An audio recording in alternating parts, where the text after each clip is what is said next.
morning, kuya.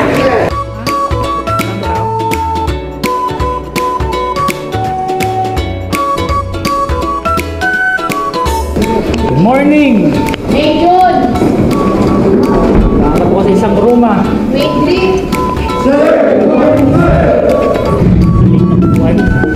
O, sinabi ba sa inyo ngayon na wala tayong pasok? Nung yun! Pag talaga absent talaga! Ito talaga. Oh, lead the prayer.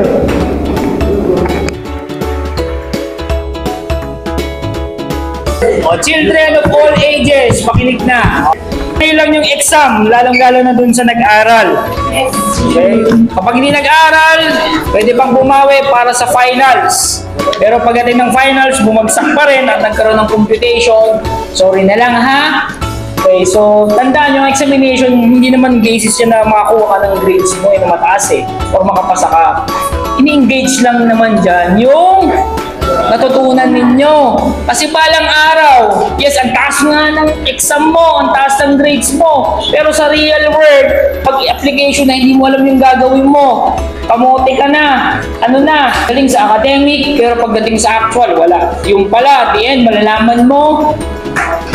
O, ito sinabi ng Opya. Actually, may ganyan nangyari sa akin. Ito lang, last okay, share ko lang. Nahuli ko ng Opya. Anong ginawa ko? Binagsak ko. Okay?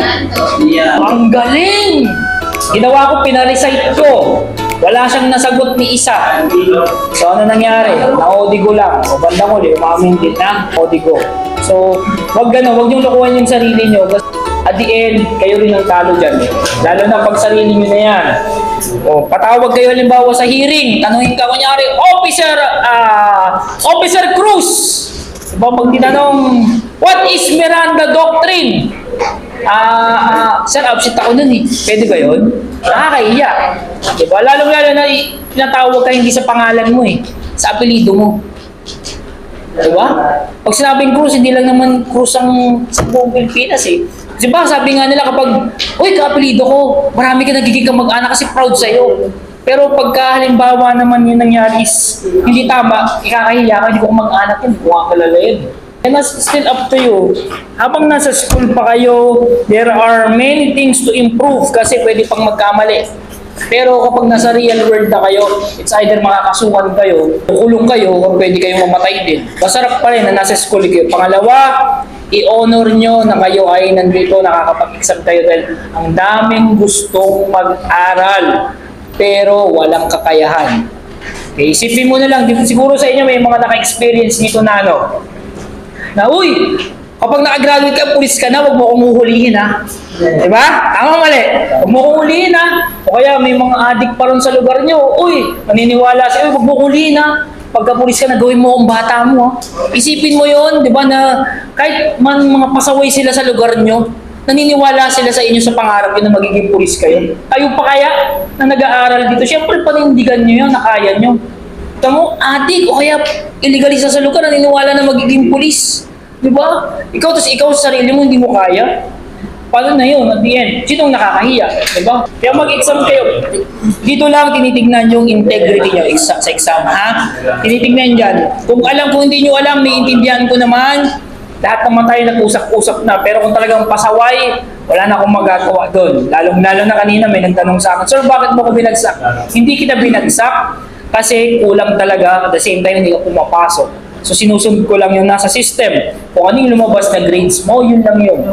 Saan ako huhugot ng grades kung hindi mo ko pinapasukan? Sige nga.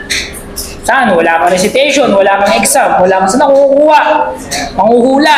Hindi pa pwede yun. Hindi mo na ako manghuhula. Criminologist tayo. Hindi naman Criminologist tayo. Based on scientific evidence. Physical evidence. Anong basis ko para ipasa? Ganun din kayo. Diba? Tsaka pag magaling kayo, pwede kayong mag-recite. Sir, kaya hindi ako nakapasa, ganito. Baka hindi ako nakapasa. Pwede nyo i-stud na may natutunan ako, bakit ako bumagsak. Kaysa yung tatahimik ka na lang, alam mo ko sa sarili mo, wala ka natutunan. Diba? Kaya mas bilib ako sa estudyante na nag-stand out dahil pinaglalaban niya yung karapatan niya na may natutunan siya. Kasi balang araw, walang ibang magtutulong sa inyo kundi sarili nyo. Walang ibang tutulong sa inyo. Yung maraming kaibigan na yan, maraming tropa. Pag may kaso kayo, nagkaroon ng problema, wala. Bilang lang ang tutulong at lalapit sa inyo. Sasabi ko yan sa inyo. Kaya mag-aral kayong mabuti. Ang sarap mag-aral. Yung room nyo, aircon. Pangalawa, ayos naman yung EVR nyo. At ang pinaka-importante, pangatlo, gwapo pa yung prof nyo. Okay, start.